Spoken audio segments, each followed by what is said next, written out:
আগুকুৰি নমস্কাৰ সকলোকে। আজি আমি দেউৰী জনগোষ্ঠী দেউৰী সমাজৰ বিশিষ্ট গৱেষক লেখক কবি আইতিক প্ৰবন্ধকাৰ গল্পকাৰ উপন্যাসকাৰ সকলো ক্ষেত্ৰতে একেতৰ অসমীয়া সাহিত্য জগতলৈ বহুখিনি অমূল্য অৱদান আছে। এনে এগৰাকী ব্যক্তিক আপোনালোকৰ ওচৰত আজিৰ দিনটোত আমি আখিল লুটাদৰ মজিয়াত চিনাকি দিবলৈ ওলাইছোঁ। তেখেতক হয়তো আপোনালোকে শুনি আছে, বাস্তৱত আপোনালোকে দেখা নাই। এইগৰাকী ব্যক্তি হৈছে আমাৰ সকলোৰে পৰিচিত চৰ্দাৰ মৰমৰ এইগৰাকী হৈছে দেউৰী জনগোষ্ঠীৰ দেউৰী জনসমাজৰ বিশিষ্ট ব্যক্তি লক্ষ্যপতি দেউৰী।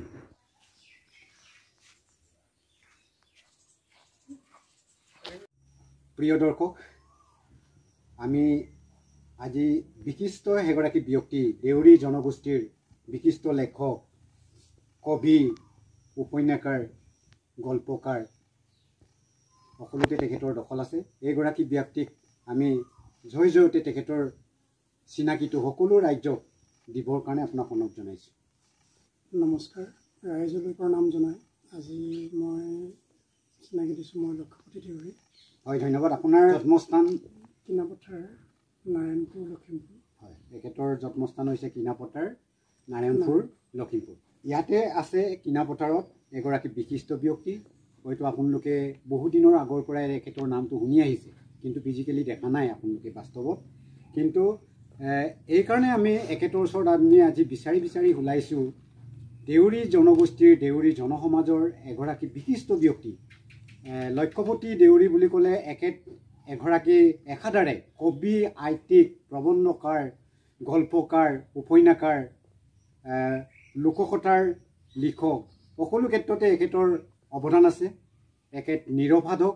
এইগৰাকী ব্যক্তিক আপোনালোকক চিনাকি দিবলৈ পাই মোৰ তৰফৰ পৰাও ৰাজ্যলৈ এই বাৰ্তা প্ৰেৰণ কৰিবলৈ পাই সুখী অনুভৱ কৰিছোঁ। আমি জয়তে আপোনাৰ পৰা এই কথাই জানিব বিচাৰিম, আপুনি সাহিত্যৰ বহল ক্ষেত্ৰৰ বহল জগতখনলৈ কেতিয়াৰ পৰা পাতনি মেলিছিল? ক'বলৈ গ'লে মই যেতিয়া এম স্কুলত পঢ়ি আছিলোঁ তেতিয়াৰ পৰাই সাহিত্যৰ প্ৰতি অধ্যয়ন কৰিছিলোঁ।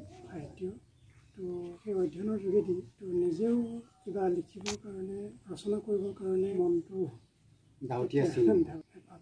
তেতিয়াৰ পৰাই আৰম্ভণি আৰু 87-88 মানে আপুনি বৰ্তমানলৈকে কি কি গ্ৰন্থ ৰচনা কৰি উলিয়াইছে আৰু এই গ্ৰন্থসমূহৰ নামখিনি ক'ব নেকি? গোটেইখিনিতো মনত নাই, মনত আছে।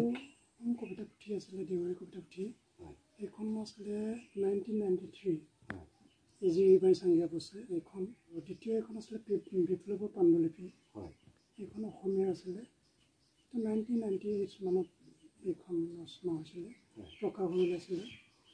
তাৰপিছতে আপোনাৰ 2005 মানত আপোনাৰ নেগুৰী পায়াচাওঁ বুলি এখন গল্প পুথি, আৰু 2006-7 চন মানত তাতে ওলাইছিলে বলিচনৰ আমি এনেকৈ কেইবাখনো তাতে ওলাইছিলে।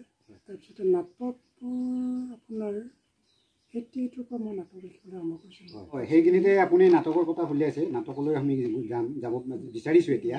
নাটক, উপন্যাস আৰু কবিতা, গল্প, প্ৰবন্ধ সকলোতে আপোনাৰতো অৱদান আছে। নাট্যকাৰ, কবি, উপন্যাসৰ ক্ষেত্ৰত কি ক'ব আপুনি? নাটক কেনেকৈ লিখিবলৈ আৰম্ভ কৰিছিলে? নাটকৰ ক্ষেত্ৰত আপোনাৰ বহুতখিনি জনপ্ৰিয়তা আছে। দেউৰী জনগোষ্ঠীৰ য'লৈকে আছে তালৈকে আপোনাৰ নাটকবিলাক মঞ্চস্থ হৈছে। এই কথা আপুনি আমাক অৱগত কৰিছিল এটা আলোচনাৰ প্ৰসংগত। গতিকে আপুনি কি ক'ব বিচাৰে? নাটক কেতিয়াৰ পৰা লিখিব ল'লে? উপন্যাস কেতিয়াৰ পৰা লিখিব ল'লে? নাটক মই 1988 এইখিনিৰ পৰা মই নাটক লিখিছিলোঁ। তেতিয়া মই নাটক এখন লিখিছিলোঁ প্ৰথমতে মই দেউৰী নাটক এখন লিখিছিলোঁ। এইখন আছিলে মজিমা টেউ আন্ধাৰ গাঁও।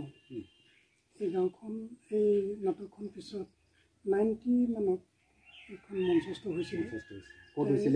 সেইখিনি আপোনাৰ কিনাপথাৰ আমাৰ গাঁৱৰ লগতে লাগি আছিলে মাজৰ চাপৰি, তাতে প্ৰথম মঞ্চস্থ হৈছে। তাৰপাছত কলৈকে এনকেটি ক্লাব বুলি এটা ক্লাব আছিলে, আৰু এইটো আমাৰ চক্ৰপতি দেউৰীৰ নাট্য নিৰ্দেশনা, প্ৰসাদ দেউৰীৰ নাট্য নিৰ্দেশনা আৰু সংগীত পৰিচালনা, এই এনেকুৱাত মঞ্চস্থ হৈছে। খুব বিপুল জনপ্ৰিয়তা অৰ্জন সক্ষম হৈছিলোঁ নাটক কেইখনে। প্ৰায় 12খনমান নাটক মই লিখিলোঁ। তাৰে গুমচু নাটকখন বেছি জনপ্ৰিয় হৈছিলে। গুমচু তাৰ অৰ্থটো আপুনি কৈ দিব। গুমচুটো হৈছে আমাৰ মূৰৰ শিতান বুলি কোৱা হৈছে। মূৰৰ শিতান? অঁ, হয়। এইটো আমাৰ দেউৰীত এটা প্ৰথা আছে। এইটো মিচিঙত থাকিব পাৰে যে আমাৰ প্ৰেমিকে গৈ পেলাই প্ৰেমিকাক যে চাংতলৰ পৰা যে মনৰ কথাবিলাক কয়, লুকাই চুৰুকা কৰা আৰু এইটো গুমচু সেইটো কৰি পেলাই এটা ভাল হেৰি এটা হৈছিলে। এইটো খুব জনপ্ৰিয় হৈছিলে নাটকখন, আৰু এইটোৱে চাগে দেউৰী নাটকখনৰ ভিতৰত আটাইতকৈ জনপ্ৰিয় হৈছে। আপোনাৰ এই নাটকখিনি সংৰক্ষণ হৈ আছে নে? সংৰক্ষণ তেনেকৈ হোৱা নাই এতিয়ালৈকে। পাব্লিছ মজিমা টিউখনেই হৈছে, সেইটো আছিলে 99ত। পাণ্ডুলিপি অৱস্থাত আপোনাৰ সংৰক্ষণ আছে? পাণ্ডুলিপি অৱস্থাত কেইখনমান আছে, বাকীখিনি হেৰাই গৈছে নেকি? বাকীখিনি কিছুমান হেৰাই গৈছে। এইটো দুৰ্ভাগ্যজনক কথা। গতিকে এইটো আপুনি বুটলি আনিবগৈ, আৰু কিবা এটা যিকোনো প্ৰকাৰে কাৰোবাৰ ওচৰত থাকিলে নেকি এইটো আপুনি এডভাৰটাইজমেণ্ট কৰিব।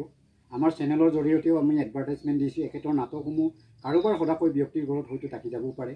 তেখেতসকলে পুনৰ এখেতক ঘূৰাই দি তেখেতে প্ৰসাৱন্ন অৱস্থাত প্ৰিণ্টাৰ আকাৰে ছপা আকাৰত উলিয়াব পৰাকৈ তেখেতৰ সুবিধাটো কৰি দিয়ে বুলি আমি চেনেলৰ জৰিয়তে আপোনালোকক আমি অনুৰোধ জনাইছোঁ। কওক আপুনি পাছৰখিনি কি আছিলে? আপুনি এতিয়া আমি নাটকৰ কথা পাতি আছোঁ ন। উপন্যাস আপোনাৰ কি আছিলে? Nomadic in the week of challenge. Nomadic in the week of challenge এখেতৰ এইটো হৈছে অনুবাদ ইংৰাজী উপন্যাস। এখেতৰ এই যিখন অঘৰী মানুহ অসমীয়া উপন্যাস প্ৰথম এখেতে লিখি উলিয়াইছিলে। তেখেতে কিমান চনত লিখি উলিয়াইছে এইখন? 2015 চনত ফাৰ্ষ্ট এডিশ্যন, ছেকেণ্ড পাব্লিকেশ্যন 2017। তেখেতে বৃহৎ কলেবৰৰ এইখন অঘৰী মানুহ পাঠক সমাজৰ পৰা জনপ্ৰিয়তা অৰ্জন কৰিবলৈ সক্ষম হৈছে। গতিকে আপুনি নিজে কওক, এইখন অঘৰী মানুহ কিমান আপোনাৰ জনপ্ৰিয়তা অৰ্জন কৰিবলৈ সক্ষম হৈছে? আমি পাছত নমেডিকলৈ যাম। হয়, অঘৰী মানুহ আচলতে খুব বেছি জনপ্ৰিয় হৈছে বুলি মই কোৱা নাই, নকওঁ। কিন্তু অঘৰী মানুহ উপন্যাসখন অসমীয়া উপন্যাস সাহিত্যত নতুন এটা ধাৰা এটা সৃষ্টি কৰাৰ দৰে নতুন চিন্তা চেতনাৰ উপন্যাস বুলি ক'ব পাৰি। এইটো মই কোৱা নাই। এইটো আমাৰ বিশিষ্ট লেখক, অসমৰ খুব সংবেদনশীল লেখক ফণীন্দ্ৰ দেৱচৌধুৰী ছাৰে তেখেতৰ পাঠ্যনিক স্পষ্টভাৱে উল্লেখ কৰিছে। একবিংশ শতিকাৰ অসমীয়া উপন্যাসখন আচলতে আমাৰ গুৱাহাটী ইউনিভাৰ্চিটি আৰু কটন ইউনিভাৰ্চিটিয়ে তেওঁলোকৰ স্কলাৰে উলিয়াইছিলে। তো এইখন আচলতে 67 নে 68খন অসমীয়া চিলেক্টেড উপন্যাসৰ ওপৰত সমালোচনা কৰিছিলে। তাৰপিছত ইয়াত তেওঁলোকে পাতনিত উল্লেখ কৰিছে যে একবিংশ শতিকাৰ উল্লেখযোগ্য উপন্যাস বুলি আপোনাৰ অঘৰী উপন্যাসখনক উল্লেখযোগ্য উপন্যাস বুলি ক'লে অঘৰী মানুহখন লেখত ল'বলগীয়া একবিংশ শতিকাৰ বুলি কৈছে। তাক আপোনাক স্থান দিয়া হৈছে, স্থান তেনেকৈ দিছে। আৰু এইখনে মানুহৰ পৰা যথেষ্ট সমাদৰ পাইছে। আৰু যিসকলে উপন্যাসখন পঢ়িছে তেওঁলোকে ব্যক্তিগতভাৱে কিছুমানে মোক ফোন কৰিও জনাইছে যে ইয়াৰ যিখিনি বৰ্ণনা, ইয়াৰ যিখিনি কাহিনী সংৰক্ষণ বা ইয়াৰ যিটো পটভূমি, আপোনাৰ যিটো অঘৰী মানুহৰ যিটো পটভূমি, কি পটভূমিৰ ওপৰত ভিত্তি কৰি আপুনি লিখি উলিয়াইছিলে নমেডিকখন, কিয় উলিয়াইছিলে আপুনি এই পটভূমিটো ৰাইজক অৱগত কৰি দিয়ে। এই পটভূমিটো মোৰ মনলৈ কেনেকৈ আহিছিল মই গম নাপাওঁ। এটা ভাৱনা আহিছিলে, সেইটো 2000 চনমানৰ কথা। তেতিয়া এদিন মানে খুব দুখমুখালি সময়ত এটা অস্পষ্ট কিবা এটা যেন মানে জ্যোতিৰ্বিন্দু এটা আহি পেলাই কিবা এটা হেৰি কৰিছে, এনেকুৱা ধৰণৰ ভাৱনা এটা হ'ল মনত। তো তাৰপৰা এটা কিবা চকামুকা এটা হেৰি নিচিনা আহিলে, তাৰপিছতে লাহে এদিনতে হোৱা নাই, এইটো কেইদিনমানৰ পিছত লাহে এই কাহিনীটো লাহে স্পষ্ট হ'বলৈ আৰম্ভ কৰিলে। মনত এনেকুৱা হ'লগৈ যেন মই নিলিখাকৈ থাকিব নোৱাৰিম, এইটো মই লিখিবই লাগিব। তেতিয়া মই আচলতে ডিব্ৰুগড় ইউনিভাৰ্চিটিত পঢ়ি আছোঁ। সন্ত্ৰাসবাদৰ বিপক্ষে, মৌলবাদৰ বিপক্ষে আৰু যুদ্ধৰ বিপক্ষে, মানৱতাবাদৰ সপক্ষে এই উপন্যাসখনৰ মেইন বিষয়বস্তুটো এইটো। আৰু পটভূমি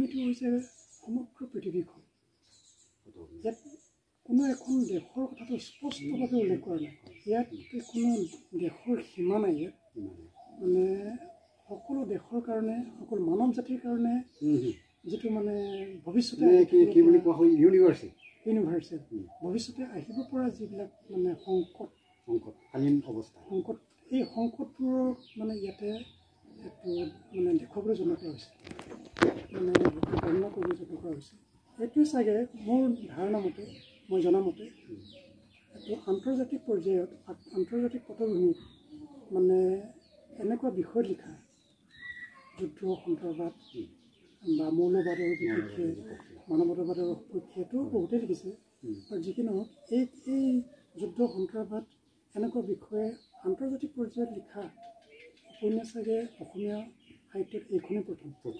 আৰু সেইটো আমাৰ দেৱচৌধুৰী ছাৰে এইটো স্বীকাৰ কৰিছে ধুনীয়াকৈ, মানে তেখেতৰ মানে কলমত লিখি কৈছে যে মানে এনেকুৱা ধৰণৰ লেখা তেওঁ এতিয়ালৈকে পোৱা নাই। আৰু এইটো সম্পূৰ্ণ কল্পনাপ্ৰসূত বুলি কৈছে, কল্পনাৰ দ্বাৰা লিখা হৈছে।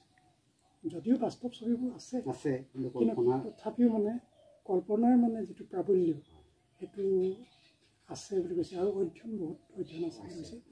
মানে তেখেতে এনেধৰণৰ আপোনাৰ গভীৰ অধ্যয়নৰ ফলশ্ৰুতি হিচাপে এইটো সৃষ্টি হৈছে। ধন্যবাদ।